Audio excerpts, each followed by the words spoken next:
How do you do? We're about to unfold the story of Frankenstein.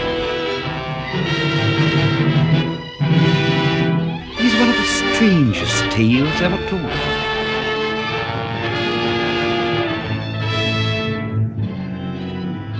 I think it will thrill you. It may shock you. It might even horrify you. Well, we've warned you. You have been warned. This is the Frankenstein Minute, the podcast that dissects the Universal Frankenstein film series minute by minute. I'm Tom Lang. And I'm Bill Evenson, and this is minute 16 of Universal's 1931 film Frankenstein, starring John Bowles and some other guys. Some other people. In this minute, Dwight Frye makes his way down the rope right at the beginning. And, he does his own stunts. Dwight Frye does his own stunts. This is a stunt. He's scaling 30 feet of rope there, at least. You wouldn't get me up there. Yeah. He gets down to the bottom. Look out. And I remember look out.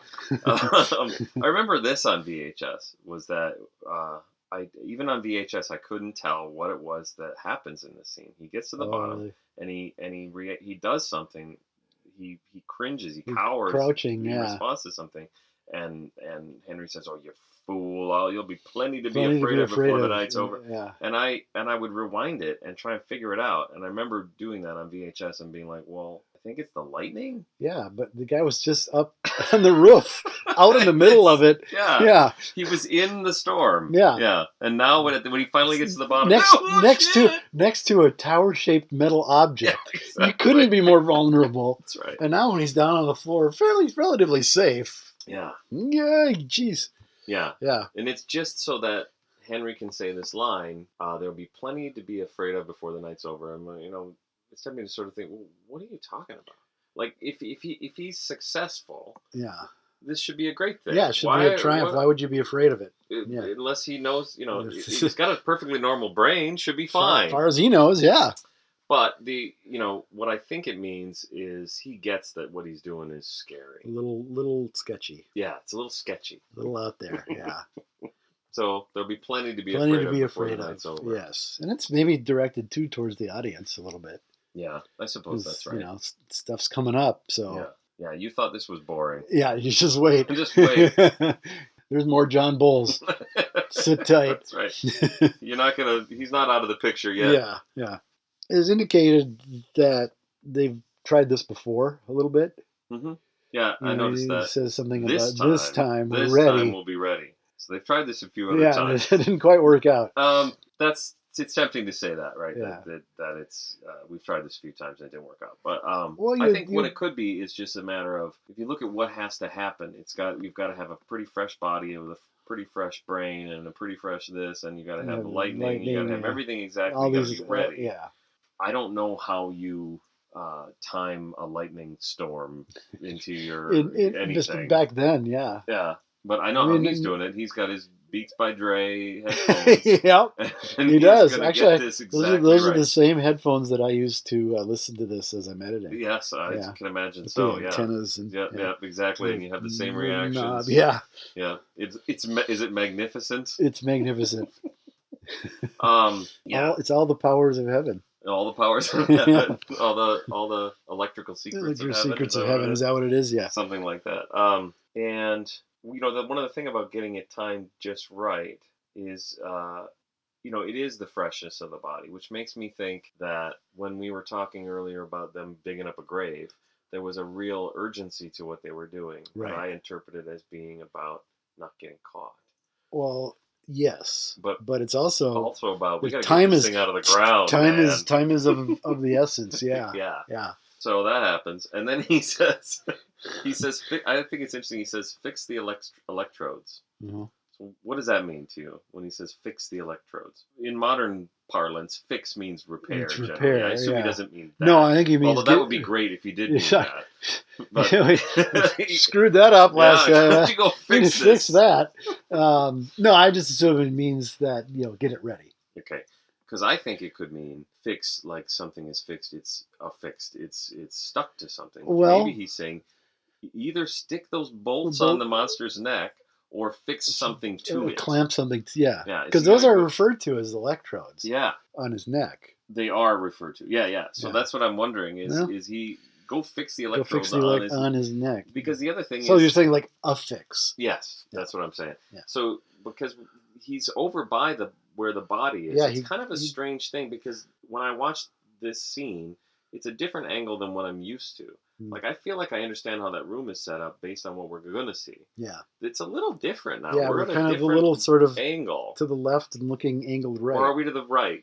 I don't know. Because I thought we were to the the way right. I see it, is the camera's kind of to the left of the set, angling right, and then further right off camera is the window that they go to look out when people show up. Okay, because I was picturing That's them the on geography. the right because you see the you see the monsters, the dog, whatever it is on the table, rabbit. Yeah, with you see his feet. yeah. Ugh, But it's I don't yeah. know. I don't. Anyway, It's interesting that Yeah. that they bothered to have different angles even.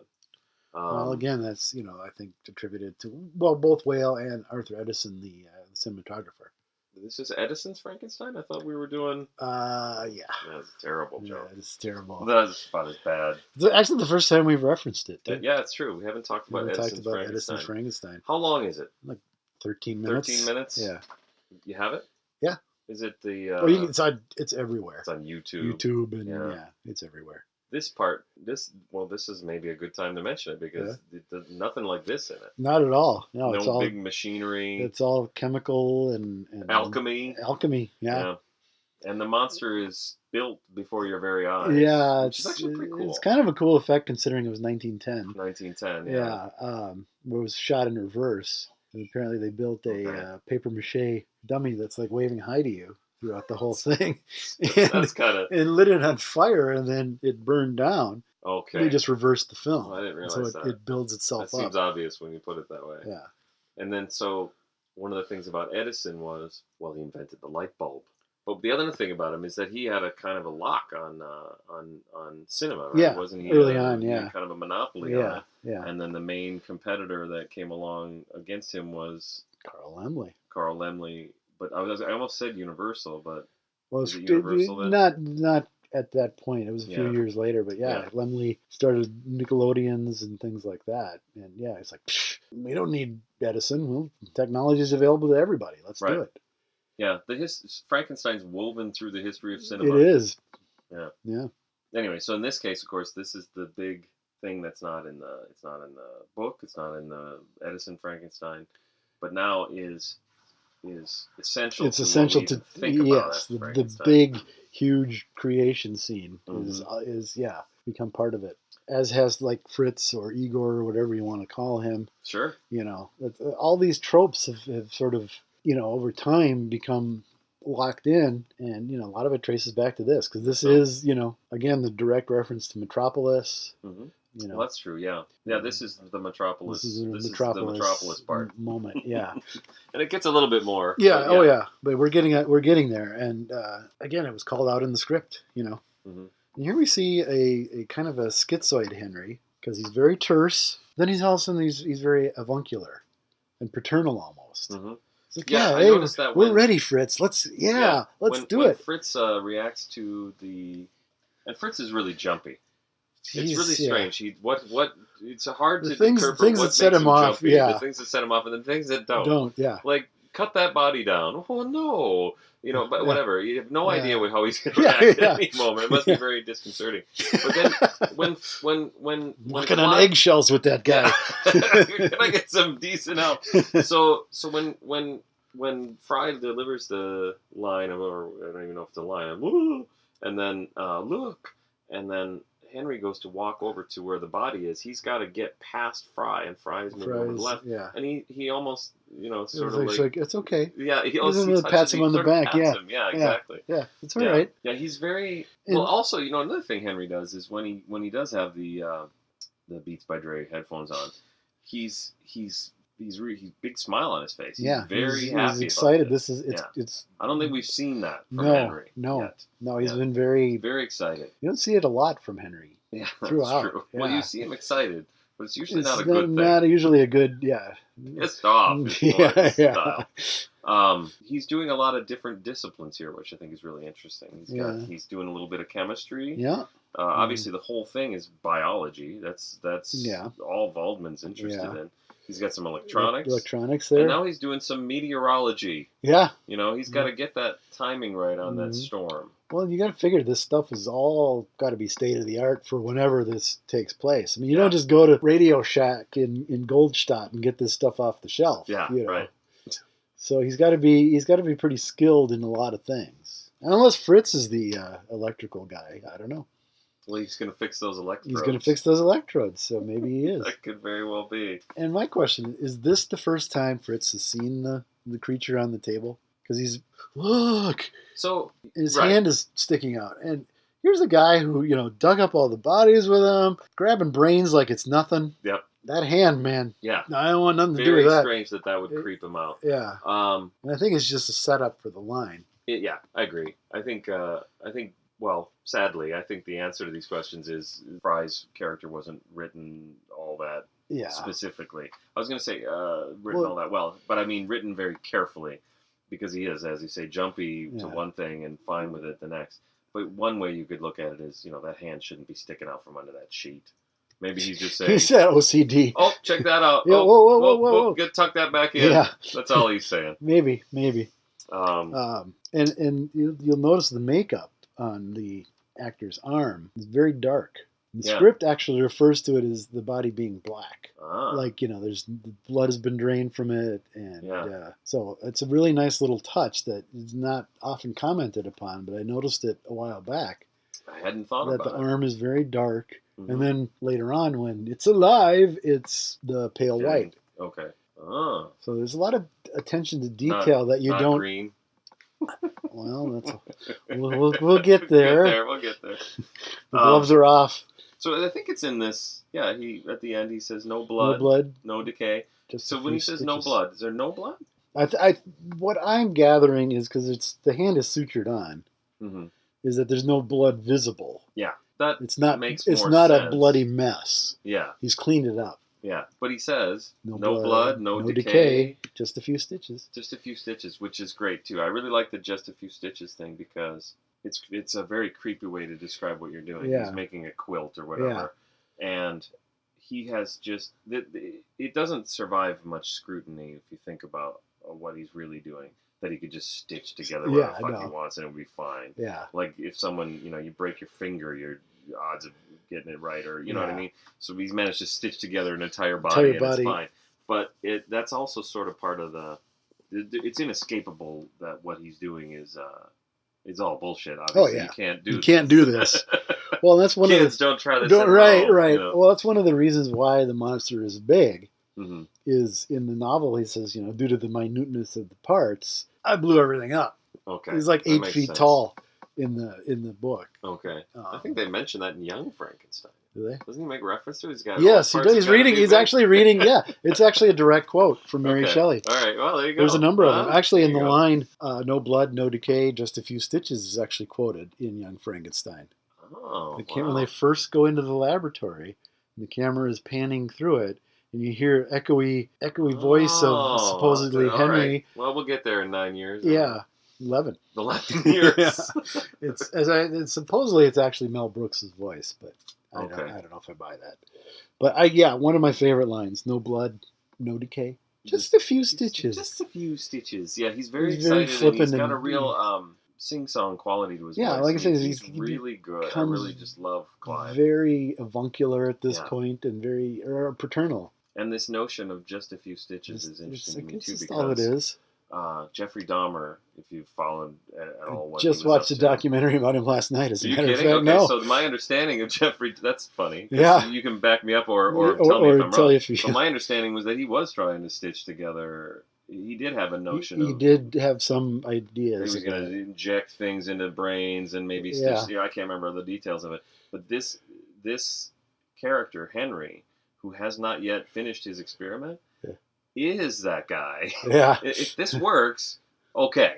But Yeah. if it doesn't work out, You're Jeffrey Dahmer. Yeah, right. At this point, yeah, You really are. Here you are. I don't know that he's cooked and eaten anything. Well, that's a good point. He went some other places. Yeah. Jeffrey went a few other places. Yeah, I guess he drilled did he into... Did he have I notions don't know of if he stitching them didn't- together I or don't just know if taking them apart? Taking them apart, he drilled into the Skulls, skulls right? while And they then were he was still gonna try and alive. inject And some liquid Yeah, in there yeah. to bring them to life. something like that. So, yeah, the stitches part is the only It's thing the that's only- missing, yeah. but it's the same idea. It's the same idea. So basically, Jeffrey Dahmer is Henry Frankenstein. We'll see. Yeah, well, All right. Anything else? Well, towards the end of this minute, as Henry and Fritz are at the table with the body, there's a little error. Okay. A little error in that when they're looking at the hand, Yeah. there are no blood, just a few stitches. You can see that the monster is wearing a pair of dress shoes. Oh, is that right? Yeah, the blanket or the sheet over him has slipped off of, I think it's his left foot. Wow. And you see a pair of dress shoes sticking out instead of the big Oh, that's bandage. awesome. Yeah. That's awesome. It's you got to look. It's the far right of the screen. This is why we do a podcast. Yeah. This now I have to And go back. Again, it's You've ruined this movie I for have. me. I've ruined And it for everyone. everybody. I've ruined Christmas. Yeah, you really have. Yeah. Well, No, it's. I hope you're proud of yourself. I am. It's not something you would have noticed back in the day with the old Sure. tube TVs. So Right. Again, only till flat screen and DVDs and Blu-rays did I ever notice it. Yep. And Cool. yeah, but there it is. Hmm. So enjoy. Nice.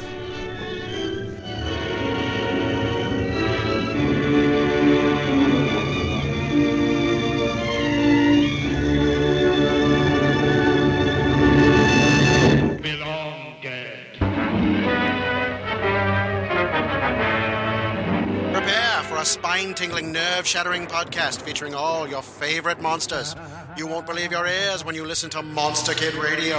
Hear your host, Derek M. Cook, and his ever-rotating stable of guests discuss your favorite classics and sometimes not-so-classic monster movies. Subscribe to Monster Kid Radio through iTunes or Stitcher, or visit monsterkidradio.net before the next weekly episode of Monster Kid Radio. Go through the archives for interviews with Sarah Karloff, Victoria Price, and Joel Hodgson. Listen to discussions about movies like Creature from the Black Lagoon, Island of Terror, and King Kong. And don't forget convention coverage from Monster Bash and the H.P. Lovecraft Film Festival, Classic Monsters, Modern Talk, and the Head of Rondo Hatton, only on Monster Kid Radio.